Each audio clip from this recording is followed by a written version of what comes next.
우리는 저번 시간에 성도라면 믿음의 색깔이 본질이 아닌 비본질적인 것 안에서 믿음의 색깔이 나와 조금 다르다 할지라도 그 형제 앞에 판단과 정죄를 두어서는 안 된다고 하여 안 된다는 사실을 나누었습니다. 그것이 성경에 기록된 부딪힐 것, 거칠 것이었죠.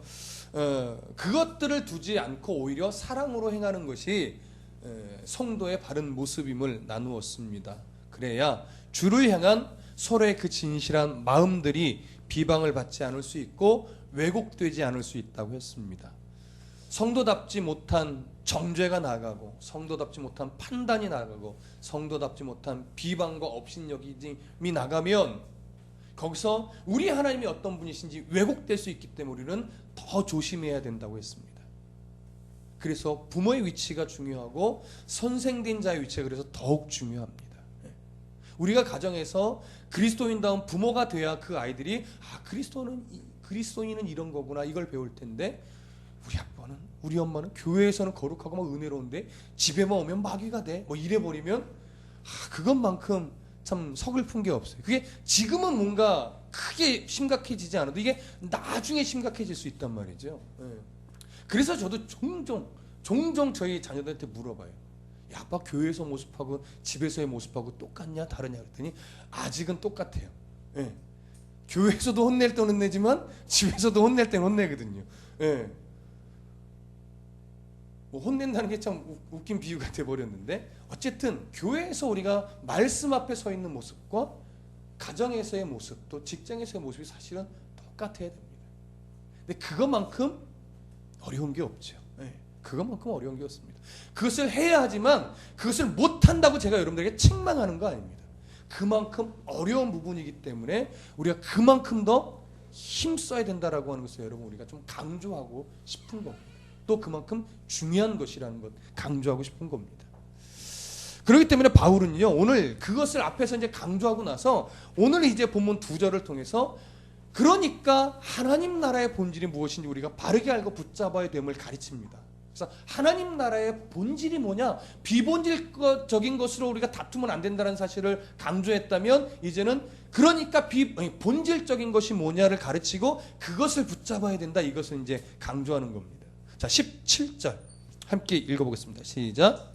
하나님의 나라는 먹는 것과 마시는 것이 아니요 오직 성령 안에 있는 의와 평강과 희락이라.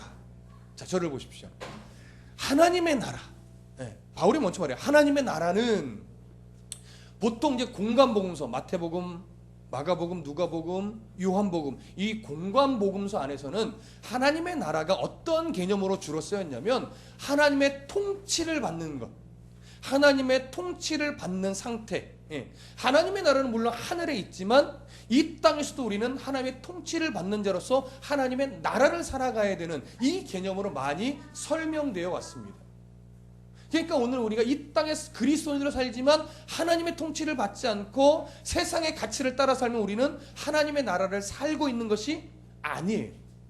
그러나 이 땅에서 참 악한 통치 밑에 있다 할지라도 우리가 하나님의 통치 아래서 하나님을 기쁘시게 하는 삶을 살아간다면 하나님의 가치를 가지고 힘겹지만 살아가고 있다면 그 사람은 하나님의 나라를 살고 있는 거예요. 하나님의 나라 백성으로 살아가고 있는 거예요. 그러니까 공관복음서는 그 개념으로 하나님의 나라를 소개하고 하나님의 나라를 설명했습니다. 오늘 바울은요 그러한 하나님의 나라의 개념을 기초로 해서 오늘 하나님의 나라를 어떻게 묘사하냐면 먹는 것과 마시는 것으로 제한할 수 없다라고 하는 개념으로 이제 연결을 합니다. 다시 얘기하면 하나님의 나라는 비본질적인 어떤 것으로 하나님의 나라는 이런 것이다라고 제한할 수 없다라고 하는 거예요. 쉽게 이런 걸 예로 들을 수 있어요. 좀 웃긴 예인데 어릴 적에 저는 이제 유치부 이럴 때는 교회를 나가지 않고 이제 초등학생 때 가끔 나가다가 초등학교 6학년 때부터 열심히 나갔어요.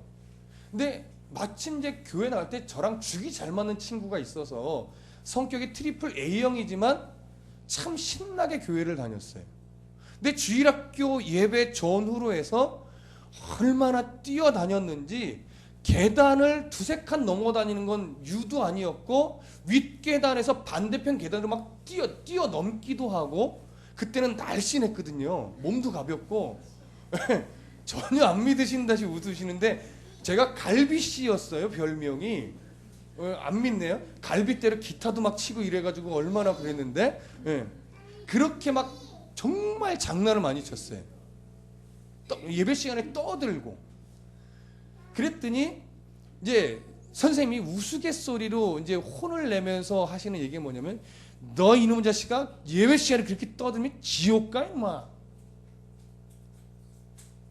여러분 이게 물론 정말 떠들면 지옥 간다는 얘기는 아닌데 이게 바른 가르침은 아니라는 거죠.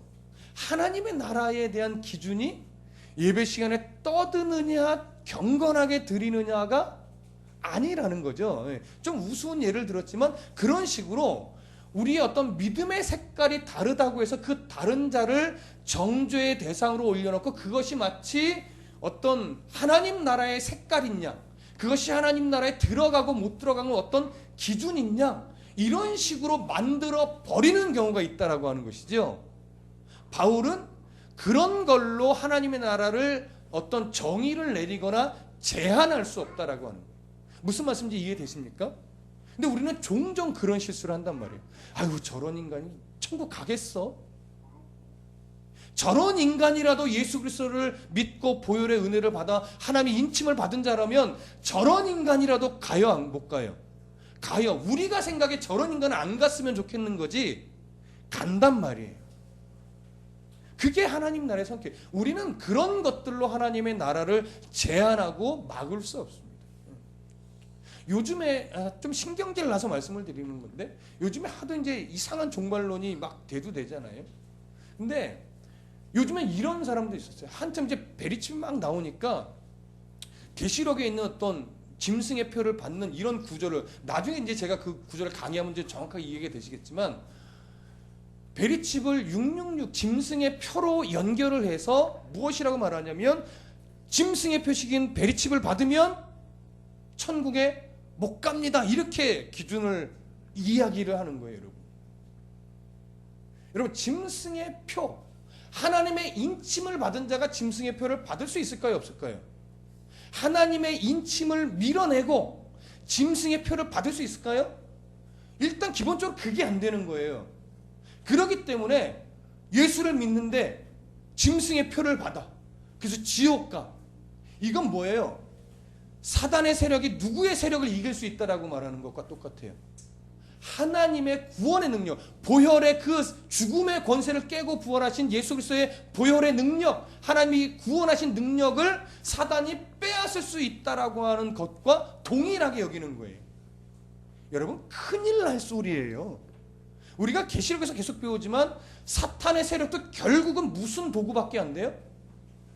말세의 경고를 이루고 인침을 받지 않은 자들에게 심판을 내리는 재앙의 그저 도구의 역할밖에 안 된다고. 그것도 제한적인 범위 아래서.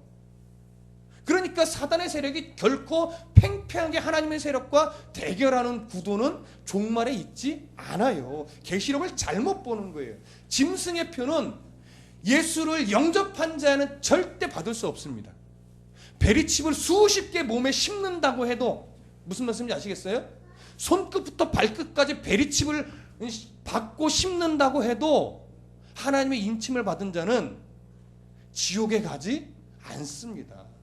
하나님이 독된 요소를 다 뽑아내고 천국으로 결국 데리고 가시지 그 사람은 사단의 세력에 뺏기지 않는다. 이걸 모르는 거예요.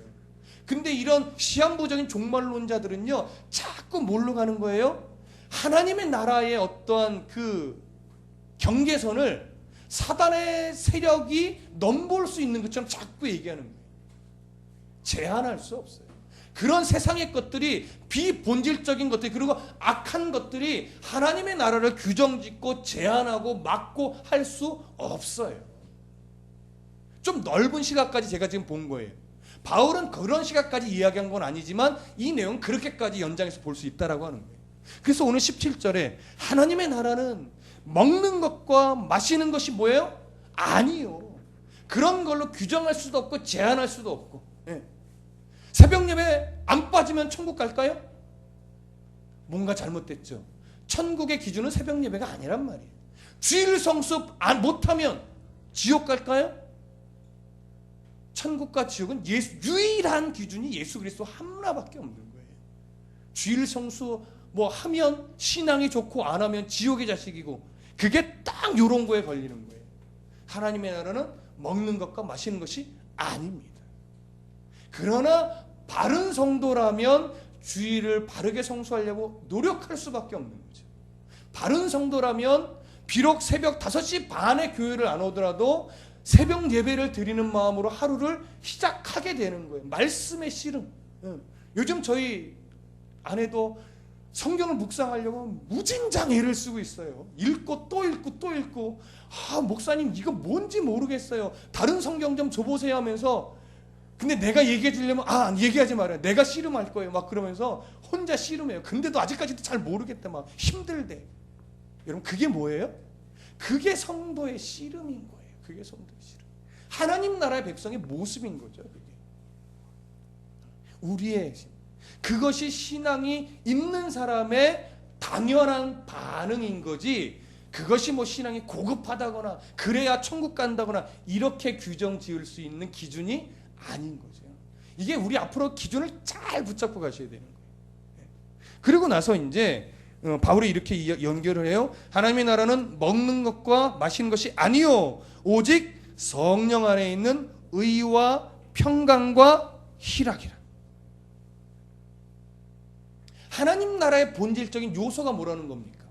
의와 평강과 희락이라는 거예요.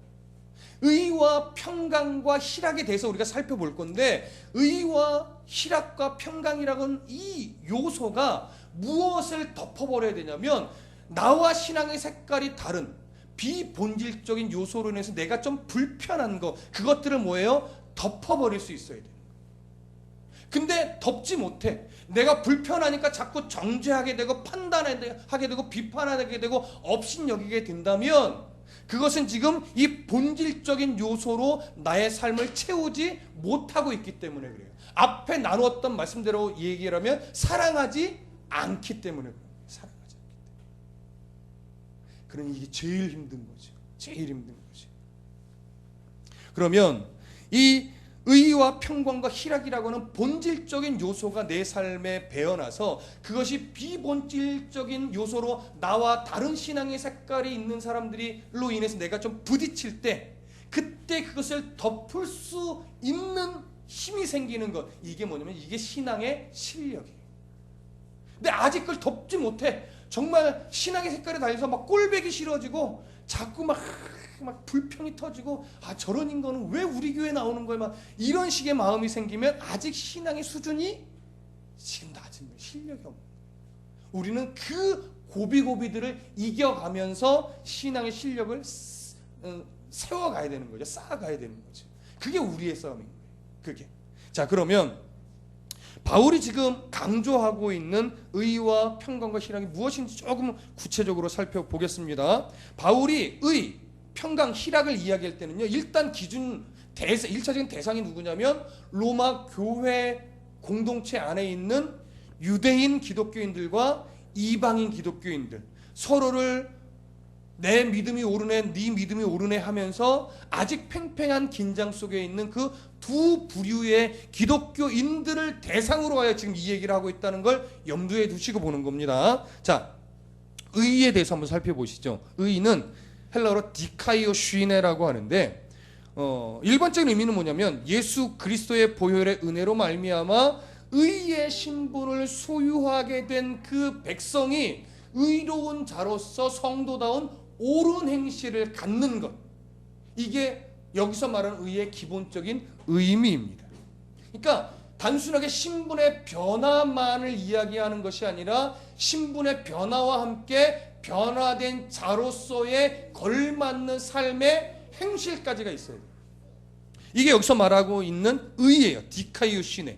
그러니까 바울은 로마서에서 이 의를 이렇게 강조했어요. 유대인이나 헬라인이나 차별 없이 주어지는 의라는 거지. 유대인은 먼저 부르심을 받았다고 해서 특별한 의의를 가진 것도 아니고, 헬라인이 이방인을 섬기다가 뒤늦게 개종하여 예수 그리스도를 영접하여 의롭게 됐다고 해서 그 의가 수준이 낮은 의도 아니라는 거예요. 유대인이건 이방인이건 동일하게 예수 그리스도의 의로 말미암아 의롭게 된 그 수준에 있어서 차이가 없는 동일한 의의 신분이 되었다라고 하는 것이죠. 그러니까 의로운 백성으로서 서로 간에 뭐가 있어야 된다고 하는 걸까요? 의로운 행동이 나타나야 된다는 거예요. 의로운. 그럼 그 의로운 행동의 기본 바탕에 뭐가 있을까요? 성령의 열매의 흔적들이죠. 좀 쉽게 그냥 풀어 설명하면 용납할 수 있는 신앙의 실력, 이해할 수 있는 신앙의 실력, 기다려줄 수 있는 신앙의 실력들, 참아줄 수 있는 사랑의 실력들, 이런 것들의 흔적이 나타나야 된다는 것이죠. 그래서 사랑은 오래 참는 거예요. 사랑은 시기하지 않는 거예요. 질투하지 않는 거예요. 이게 바로 의로운 백성이 마땅히 가져야 될 옳은 행동의 흔적들입니다. 누구를 대상으로? 나와 신앙의 색깔이 다른 성도를 대상으로. 넓게 보면 세상 속에서 하나님을 모르는 자의 관계 속에서까지도. 그러나 1차적으로 오늘 바울은 믿음의 공동체 안에서 나와 신앙의 색깔이 다른 사람을 대상으로 이런 의로운 자다운 신앙의 옳은 행동들이 나타나야 된다는 것이죠. 이게 본질이라는 거예요. 이게 신앙인이라면 이런 본질을 갖고 있어야 된다라고 하는 것입니다. 이것이 바로 바울이 지금 강조하고 있는 의예요. 두 번째로 강조하고 있는 것은 평강입니다. 에이레네라고 하죠. 에이레네. 이 평강의 기본적인 의미도 뭐냐면 일단은 전제는 그거예요. 예수 그리스도의 보혈의 은혜로 말미암아 의롭게 된 자들, 이게 전제고, 그렇게 된 자들 안에 뭐가 있냐면 걱정이나 탈이 없는 상태, 조금 더 넓게 얘기하면 전쟁이 없는 평안한 상태를 의미하는 겁니다. 전쟁이 없는 평안한 상태. 그러니까 전쟁이 없는 평안한 상태라는 건 뭐예요? 하나님의 통치를 받는 자의 삶 속에 다른 사람과의 관계 속에서 불협화음이 일어나지 않도록 나의 말과 행실을 조심하는 거죠. 그러니까 이 평강도 결국 나 혼자만이 갖고 있는 전쟁이 없는 평안을 누리는 것에 국한되지 않아요. 내 안에 있는 그리스도로 인한 이 평안이 다른 사람과의 관계 안에서도 유지되어야 돼. 그래서요, 제가 존경하는 목사님 이렇게까지 예를 들으시더라고요. 나와 신앙이 다른 사람과 대화를 하다 보면 참 불편해질 때가 있어요. 아, 이걸 왜 이렇게 생각하지? 저 사람은 왜 이걸 이렇게 반응하는 거야? 꼭 그렇게, 예를 들어 꼭 그렇게 승질을 부려야 돼? 내가 뭐 그렇게 얘기를 했어? 저 사람 신앙이 뭐야? 뭐 이렇게 반응할 수 있잖아요. 근데 그때 내가 내 어떤 그 신앙적인 반응을 당신 왜 그래? 라고 하면서 같이 쏘아대기 시작하면 어떻게 될까요? 다툼이 일어나죠. 뭐가 깨져요? 평강이 깨지는 거죠. 그래서 목사님은 그렇게 얘기를 하시더라고요. 제가 존경하는 목사님은 내 신앙의 색깔이 달라서, 이건 비본질적인 요소 안에서요, 신앙의 색깔이 달라서 다툼이 일어날 상황이라고 판단되걸랑 아이고 훌륭하십니다 하고 빨리 그 자리를 피할 빌미를 찾아라, 이렇게 얘기를 하시더라고요. 뭐 비겁해 보일 수는 있으나 그렇게 해서라도 평강을 유지하는 것이 더 그리스도인다운 옳은 행실이라는 거예요. 물론 어떤 상황에서는 끝까지 싸워야 될 부분도 있겠지요. 그러나 기본적으로 본질적인 요소가 아니라면, 신앙의 색깔이 다를 때 내가 수용하기 어려우면 오히려 그냥 그를 인정해주고 빨리 그 자리를 피해서 다툼이 일어나지 않도록 하는 것이 더 옳다라고 말씀을 하시는데 저는 적극 동의하는 거예요. 이게 여러분들 참, 제가 볼 때는 여러분들 잘하고 계시고 앞으로 이것을 잊지 않으셔야 될 것 같아요. 교회가, 성도가 늘어나고 규모가 늘어나면 이 평강이 깨어질 요소가 참 많아요. 여러분, 여러 교회가 이 평강이 깨어진 교회가 참 많아요. 참 안타깝고 속상한 일인데 그 깨어진 교회를 잘 보면 왜 깨어졌을까? 정말 본질적인 부분을 붙드느라고 저렇게 깨진 걸까? 아니면 비본질적인 요소를 때문에 참지 못해서, 이해하지 못해서, 용납하지 못해서 깨진 걸까 보면요, 후자일 경우가 더 많아요. 그게 안타까운 거예요. 그게 어떻게 보면 그 교회 신앙의 수준이겠죠. 실력이겠죠. 근데 그것을 또 에이그 저런 게 참 이라고 우리가 비판으로 삼으면 우리 수준도 똑같은 거예요. 그렇죠? 안타까워할 줄 알아야 되고 긍휼히 여기며 기도해 줄 수 있는 우리 자세가 필요해요. 이게 바로 신앙의 실력인 거죠. 우리가 그 수준까지 나아가셔야 돼요. 그래서 교회 안에서는 절대 본질적인 요소가 아니라면 최선을 다해서 다툼이 일어나지 않는 방법, 다툼이 일어나지 않는 상태를 만들기 위해서 애쓰셔야 돼요. 거기서 하나님이 드러나고 거기서 하나님의 어떠하심이 드러나는 것이고, 그래야 사랑의 열매가, 사랑의 흔적들이 나타나는 겁니다. 그러려면 내가 차라리 좀 억울한 게 나아요. 무슨 말씀 이해되세요? 내가 좀 손해보는 게 나아요. 그게 그리스도인다운 겸손인 거예요. 내가 좀 억울하고 말지 뭐, 내가 좀 손해보고 말지 뭐. 그래서 마음에 병이 되면 안 돼요. 그래서 이게 좀 삭혀지지 않으면 누구 찾아와라? 저나 사모님을 찾아와서 막 욕을 해요. 막 욕을 해놓고 그 사람 앞에 가서는 어떻게 해요?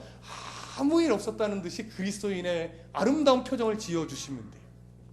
그럴 의도라면 제가 다 들어줄게요. 막 나쁜 욕을 해도 다 들어줄게요. 괜찮아요. 목사 앞에서 욕하는 것이 제일 속 시원하다 그랬죠. 그 맛을 좀 누려보셔야 되는데, 차마 목사님 앞에 와서 욕은 할 수 없고, 아니요 하시라니까, 제가 다 들어준다니까요. 그러면 뻥 뚫릴 때가 있어요. 그렇게 해서라도 뭐예요? 평강을 유지하시라. 그러면 결국은 그 안에 하나님이 원하시는 평강으로 가득해요. 전쟁이 없는, 다툼이 없는, 시기가 없는 교회가 될 수 있어요. 완벽하지 않을지라도. 그걸 못 이겨내니까 다툼이 생기고 전쟁이 일어나는 거예요. 우리 그러지 말자고요. 우리. 자, 그 다음에 희락을 보십시다. 희락은 이제 카라라고 합니다. 헬라어로. 걸그룹의 이름이 아니에요. 카라라고 해서 이 희락을 말하는 거예요. 기쁨을 말하는, 기쁨의 상태.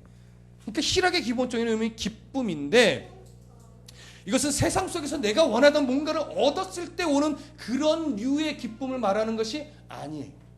그것도 기쁨이지만 성경에서 말하는 기쁨은 뭐냐면, 구약적인 개념으로 보면 예수 그리스도의 어떤 하나님의 선하심과 그의 능력으로 인해서 오는 기쁨이 구약적인 개념의 기쁨이고, 신약적인 개념의 기쁨은 예수 그리스도의 보혈의 은혜를 덧입음으로 입음으로 말미암아 내 심령 가운데 오는 기쁨, 하늘에 속한 그 기쁨, 영적인 기쁨, 이것이 바로 신약적인 의미의 카라, 기쁨입니다.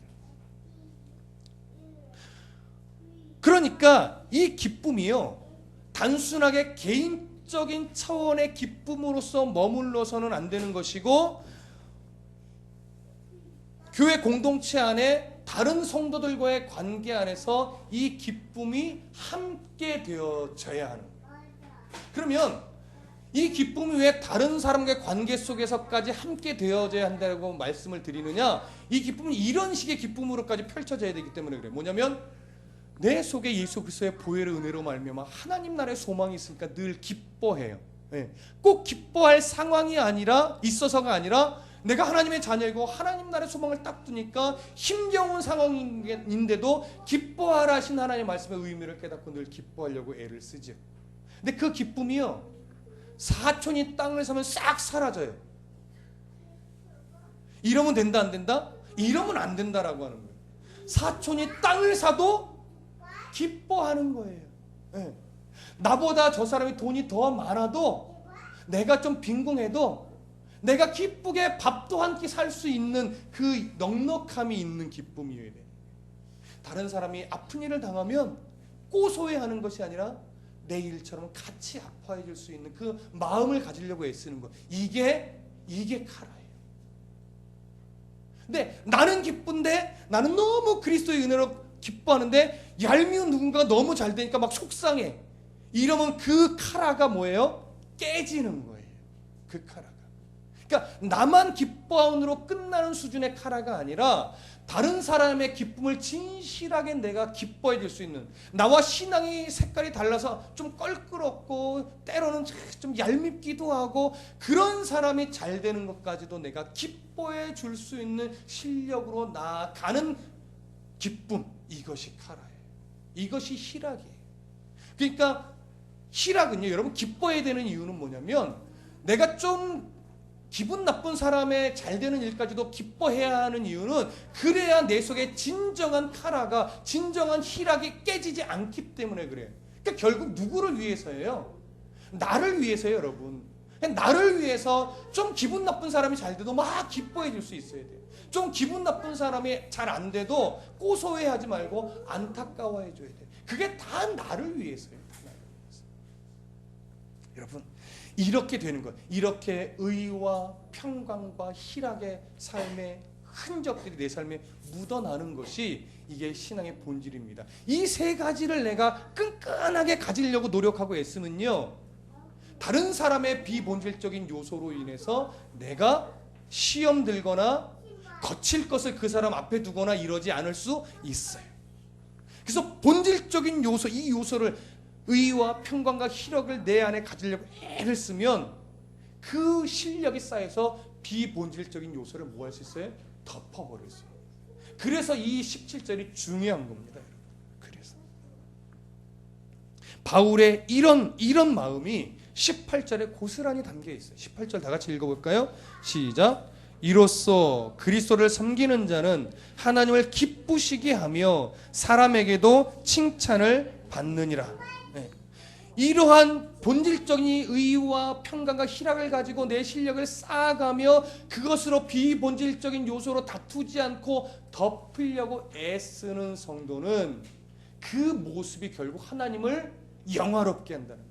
하나님 그 모습을 보고 기뻐한다는 거예요. 그러니까 헌금 많이 한다고 하나님이 기뻐하는 것이 아니라, 열심히 봉사 많이 한다고 하나님이 기뻐하는 것이 아니라, 이 싸움을 싸우는 그 모습을 통해서 하나님이 왜곡되지 않으니까, 무슨 말씀인지 아시겠죠? 나로 인해서 하나님이 왜곡되지 않고 오히려 나로 인해서 하나님의 형상이 더 바르게 드러나고 바르게 그려지기 때문에 우리 하나님 뭐예요? 기뻐하시는 거예요. 우리 하나님이 기뻐하실 정도로 우리가 살아내는 싸움을 하면 결국 사람에게도 뭐예요? 칭찬을 받는데, 이 칭찬을 받는다는 헬라어적 의미는요, 인정을 받는다는 거예요. 인정을.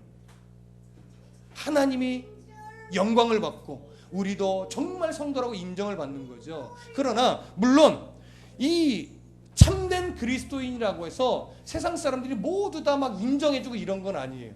아시다시피 예수 그리스도도 많은 사람들에게 버림을 받아 십자가에 달렸죠. 많은 사도들이 결국은 순교를 당했단 말이에요. 그렇게 참된 성도로 살았음에도 불구하고. 그러나 그렇게 결국은 죽임을 당했지만 그 속에서 하나님의 형상은 어떻게 됐을까요? 세상 가운데 더 바르고 온전하게 증거되어졌죠. 십자가를 지켰던 병정들의 고백을 보세요. 결국 뭐라고 했죠? 그는 실로 하나님의 아들이었도다. 이게 인정받는 거예요. 이게 사람에게 칭찬받는 거예요. 꼭 이 땅에서 너 정말 예수 믿는 사람 같아. 꼭 이 칭찬을 내가 못 듣는다 할지라도 우리가 그런 삶을 살아내면, 그러다가 억울한 삶을 살았다 할지라도 결국 우리 하나님은 선하신 분이기 때문에 정말 하나님은 살아계시다라고 하는 그 인정함이 세상 가운데 드러난다고요. 역사가 조명해주고 역사가 판단해 주는 거예요.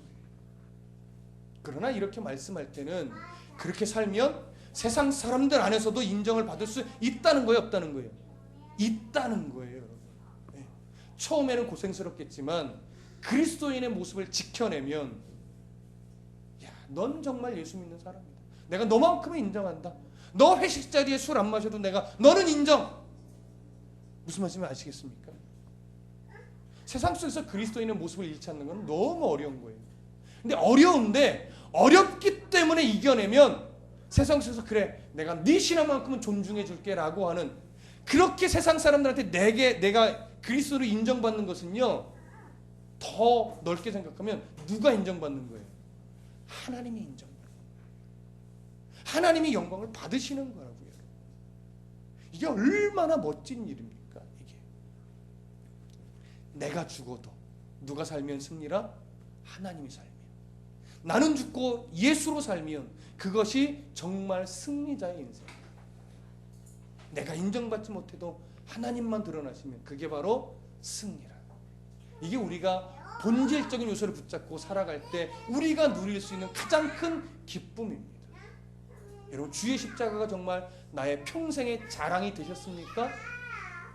자랑이 되어가고 있겠죠? 자랑이 되고 싶겠죠? 여러분, 잘하고 있는 겁니다. 주의 십자가가 자랑이시라면 억울한 것 두려워하지 말고 이 본질적인 요소를 가지고 비본질적인 요소를 덮을 수 있는 신앙의 실력을 우리가 함께 키워가십시다.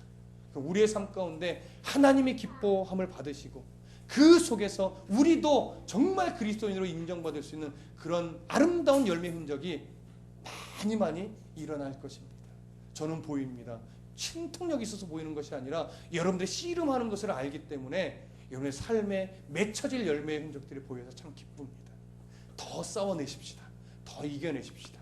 하나님이 지금 기뻐하고 계실 겁니다. 기도하겠습니다.